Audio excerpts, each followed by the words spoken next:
Dostlar, həqiqətən bəzi şeylər var ki, bizim əlimizdə deyil. Amma mən sidq ürəklə deyirəm. Hər zaman, hər an xalqım üçün, torpağım üçün, vətənim üçün canından keçərəm. Sən şəhidlik zirvəsində, igidlərin yanındasan. Bu milletin yaddaşında, bu milletin yaddaşında, damarında, kanındasan.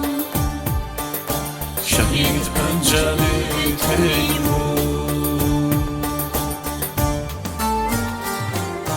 Sən Pəncəli Teymurovsan, aslan kimi yaşamısan. Şəhid ölməz, ölməlisən sən. Ürəklərdə yaşayırsan sən. Sən Pəncəli Teymurovsan, aslan kimi yaşamısan. Şəhid ölməz, ölməlisən sən. Ürəklərdə yaşayırsan sən. Qurban olun bu millətə, qurban olun bu millətə. Sizin kimi qeyrəti var.